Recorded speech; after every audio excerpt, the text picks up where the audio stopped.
તો સુરતમાં બનતી ક્રાઇમની ઘટનાને લઈને પોલીસનું પેટ્રોલિંગ, જેમાં પોલીસના પેટ્રોલિંગને લઈને ગુજરાત ફર્સ્ટનું રિયાલિટી ચેક.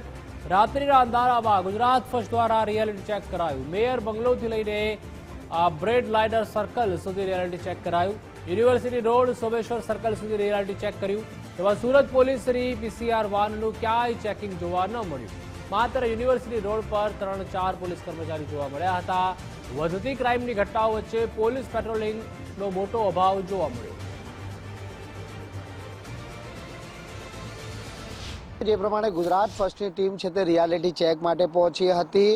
ખાસ કરીને સુરતના જે સિટી લાઇટ નજીક આવેલા બ્રેડ લાઇનરથી લઈ અને યુનિવર્સિટી રોડ ખાતે આવેલા સોમેશ્વર સર્કલ સુધી અંદાજિત 2 કિલોમીટરનું અંતર કાપી અને ગુજરાત ફર્સ્ટની ટીમ દ્વારા અહીં રિયાલિટી ચેક કરવામાં આવ્યું હતું.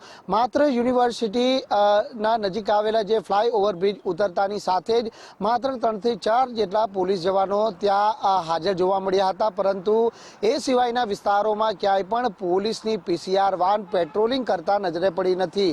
એટલે આ વિસ્તારમાં જે સ્થાનિક પોલીસ મથકની પેટ્રોલિંગ હોવી જોઈએ તે પોલીસ મથકનો પેટ્રોલિંગનો અહીં સંપૂર્ણપણે અભાવ ચોક્કસથી ક્યાંક જોવા મળ્યો છે.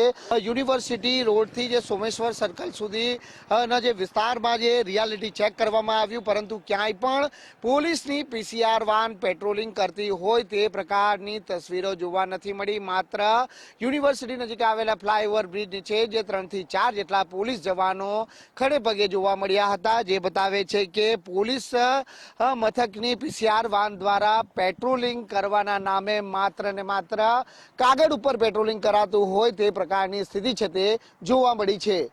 હવે ગુજરાત ફર્સ્ટની ટીમ અન્ય વિસ્તારમાં પણ રિયાલિટી ચેક કરવા જશે. ત્યાંની પણ શું પરિસ્થિતિ છે આપણે એ પરિસ્થિતિ પણ આપણે વાકેફ કરાવીશું. ગુજરાત ફર્સ્ટના રિયાલિટી ચેકમાં ટીમ હવે પહોંચી હતી Vesu VIP circle. University road પર રિયાલિટી ચેક બાદ વેસુ વીઆઈપી સર્કલ ટીમ પહોંચી. વેસુ વીઆઈપી સર્કલ પાસે પોલીસનું સઘન પેટ્રોલિંગ જોવા મળ્યું. પીસીઆર વાન દ્વારા સતત પેટ્રોલિંગ કરવામાં આવી રહ્યું હતું. વેસુ સર્કલથી અલથાણ રોડ સુધી પણ સતત પેટ્રોલિંગ જોવા મળ્યું. તો શ્યામ મંદિર નજીક પણ પોલીસ જવાનો ફરજ પર હાજર દેખાયા.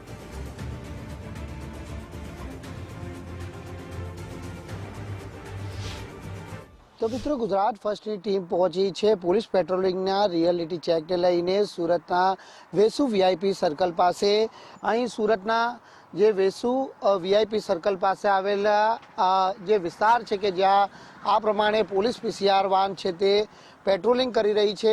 અલગ અલગ વિસ્તારોની અંદર જે પ્રમાણે આ રિયાલિટી ગુજરાત ફર્સ્ટની ટીમ દ્વારા કરવામાં આવી રહ્યું છે તેમાં વેસુ વીઆઈપી સર્કલ નજીક છે તે આ પ્રમાણે પોલીસ પેટ્રોલિંગ છે તે મળી આવ્યું છે. મહત્વની વાત છે કે જે પ્રમાણે છેડતીના બનાવો બન્યો છે. સર, क्या कहोगे इस इलाके में पुलिस पेट्रोलिंग किस तरह का हो रहा है?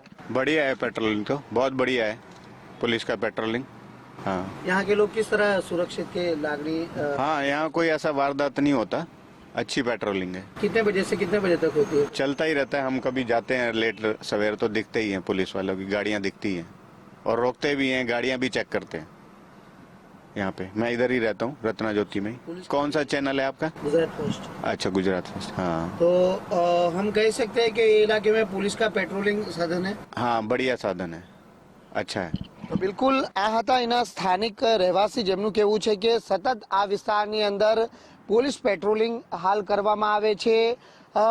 રાત્રિ દરમિયાન જ નહીં પરંતુ મળસ્કેના 4 થી 5 વાગ્યાના સમય દરમિયાન પણ અહીં પોલીસની પીસીઆર વાન છે તે સતત પેટ્રોલિંગમાં રહે છે અને તેને લઈને અહીંના લોકો પોતાને સુરક્ષિતની લાગણી છે તે અનુભવે છે.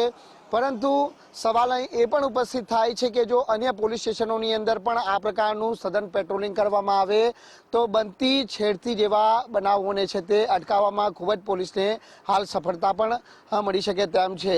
હાલ ગુજરાત ફર્સ્ટની ટીમ દ્વારા જ્યાં વેસુ વીઆઈપી સર્કલ નજીક જે રિયાલિટી ચેક કરવામાં આવ્યું ત્યાં પોલીસનું ચુસ્ત પેટ્રોલિંગ છે તે ચોક્કસથી ક્યાંક જોવા મળી આવ્યું છે. તો રાત્રિ ચેકિંગમાં હવે ગુજરાત ફર્સ્ટની ટીમ પહોંચી ઉમરા વિસ્તારમાં. રંગીલા પાર્ક 4 રસ્તા પાસે સુમસામ રસ્તાઓ પર ન હતું ચેકિંગ.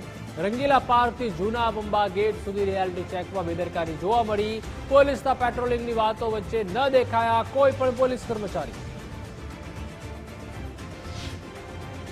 પોલીસ દ્વારા રાત્રિ પેટ્રોલિંગના મસ્ત મોટા દાવા કરવામાં આવે છે અને આ દાવા કેટલા ખરા અર્થમાં સાચા છે તે જાણવા માટે ગુજરાત ફર્સ્ટની ટીમ દ્વારા રિયાલિટી ચેક કરવામાં આવી રહ્યું છે અને આ રિયાલિટી ચેક કરવા માટે હાલ ગુજરાત ફર્સ્ટની ટીમ પહોંચી ચૂકી છે સુરતના ઉમરા પોલીસ મથક હદ વિસ્તારમાં કે જ્યાં રંગીલા પાર્ક આવેલું છે અને હાલ સમય થયો છે રાત્રિના 1:44.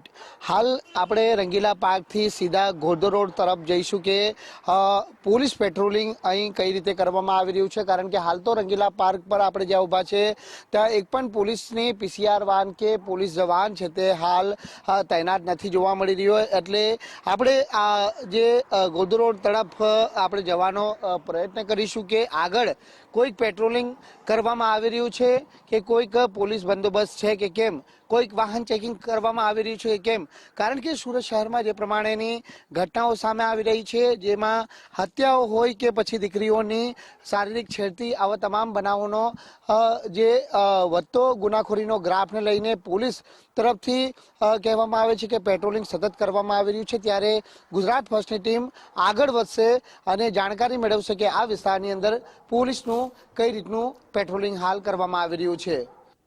તો રંગીલા પાર્કથી ગુજરાત ફર્સ્ટની ટીમે આગળ તપાસ હાથ ધરી. મજૂરા ગેટ સ્થિત ટર્નિંગ પોઈન્ટ પર પોલીસ બંદોબસ્ત જોવા મળ્યો.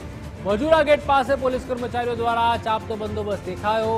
પોલીસ જવાનો મજૂરા ગેટ પર સઘન ચેકિંગ કરતા જોવા મળ્યા. તો સુરતમાં વધતા ક્રાઇમ રેટ સામે પેટ્રોલિંગ ક્યાં સુધી રહે છે હવે તે જોવાનું રહેશે.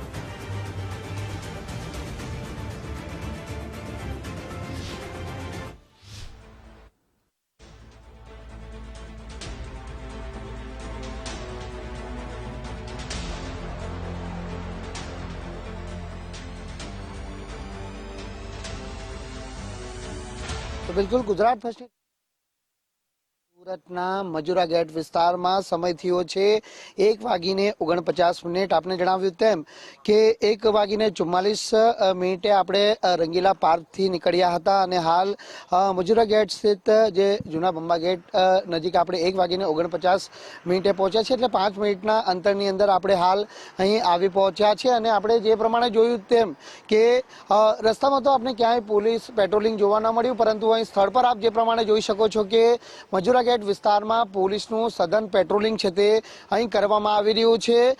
પોલીસ પેટ્રોલિંગ શહેરના અલગ અલગ પોલીસ સ્ટેશનોની અંદર ક્યાંક ચોક્કસપણે સંપૂર્ણ રીતે કરવામાં આવી રહ્યું છે, પરંતુ કેટલાક પોલીસ સ્ટેશન હદ વિસ્તારની અંદર પેટ્રોલિંગનો અભાવ છે તે રિયાલિટી ચેકમાં જોવા મળ્યો છે. પરંતુ આ ઉમરા પોલીસ મથકની હદમાં જે પ્રમાણે હાલ ગુજરાત ફર્સ્ટની ટીમ દ્વારા રિયાલિટી ચેક કરવામાં આવ્યું અને જે રંગીલા પાર્કથી લઈને મજૂરા ગેટ જૂના બંબા ગેટ નજીક છે તે અહીં પોલીસનું સઘન પેટ્રોલિંગ છે તે આ પ્રમાણે જોવા મળી રહ્યું છે. એટલે શહેર પોલીસ તરફથી પેટ્રોલિંગના જે દાવા કરવામાં આવ્યા છે તે ખરા અર્થમાં ક્યાંક સાચા પણ છે, પરંતુ કેટલાક પોલીસ સ્ટેશન હદ વિસ્તારની અંદર હજી પણ પેટ્રોલિંગ વધારવાની પૂરેપૂરી હાર જરૂર છે, કારણ કે કાયદો અને વ્યવસ્થાની સ્થિતિ જાળવવી એ પોલીસના જે સિરે જવાબદારી રહેલી છે અને તે જવાબદારી પૂરી કરવામાં સુરત પોલીસ તરફથી પણ સંપૂર્ણ પ્રયત્ન તો કરવામાં આવી રહ્યા છે. પરંતુ જે વિતેલા દિવસોની અંદર ગુનાખોરીનો ગ્રાફ જે પ્રમાણે સુરત શહેરમાં હાલ વધતો જઈ રહ્યો છે ને હાલ જે પ્રમાણે ઉધના વિસ્તારમાં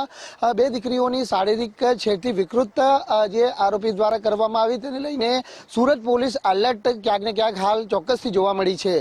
કેમેરામેન અક્ષય વાટે સાથે રાકેશ બ્રહ્મભટ્ટ, ગુજરાત ફર્સ્ટ, સુરત. તો જે રીતે સુરતના અલગ અલગ વિસ્તારમાં ગુજરાત ફર્સ્ટની ટીમ મધરાતે પહોંચી હતી તેમાં યુનિવર્સિટી રોડ આવી ગયો, ત્યાં પેટ્રોલિંગનો અભાવ જોવા મળ્યો હતો. જો બીજી તરફ ચાપતો બંદોબસ્ત વેસુ વીઆઈપી સર્કલમાં જોવા મળ્યો, તો મજૂરા ગેટ વિસ્તારમાં પણ જોવા મળ્યો. આ તરફ ઉમરા વિસ્તારમાં પોલીસનું પેટ્રોલિંગ જોવા મળ્યું ન હતું. તો ગુજરાત ફર્સ્ટ પોતાની જે ફરજ છે તે નિભાવી રહી છે અને લોકશાહીના ચોથા સ્તંભની જે અમારી ફરજ છે, કારણ કે અવારનવાર જે છેડતીના બનાવો અને ગુનાખોરીના બનાવો હોય છે તે વધારે રાત્રે બનતા હોય છે, તેને લઈને પોલીસ દ્વારા કઈ રીતે ચેકિંગ હાથ ધરવામાં આવી રહ્યું છે, કેટલું પેટ્રોલિંગ છે તે ચેક કરવા માટે રાતે 2 વાગે અમારી ટીમ છે તે સુરતના અલગ અલગ વિસ્તાર ખાતે પહોંચી હતી, જ્યાં ક્યાંક પોલીસની ખૂબ જ સરાહનીય કામગીરી જોવા મળી. પોલીસની વાન છે તે પણ પેટ્રોલિંગમાં હતી, પોલીસ જવાનો પણ પેટ્રોલિંગમાં હતા, પરંતુ કેટલાક એવા વિસ્તારો છે જેમ કે યુનિવર્સિટી રોડ છે ત્યાં બિલકુલ પોલીસ પેટ્રોલિંગ જોવા મળ્યું ન હતું. તો આ તરફ નો જે ઉમરાનો વિસ્તાર છે ત્યાં પણ પોલીસ પેટ્રોલિંગ જોવા મળ્યું ન હતું. તો આ તરફ વેસુ વીઆઈપી સર્કલ અને મજૂરા ગેટ પર પોલીસનો ચુસ્ત બંદોબસ્ત જોવા મળ્યો હતો.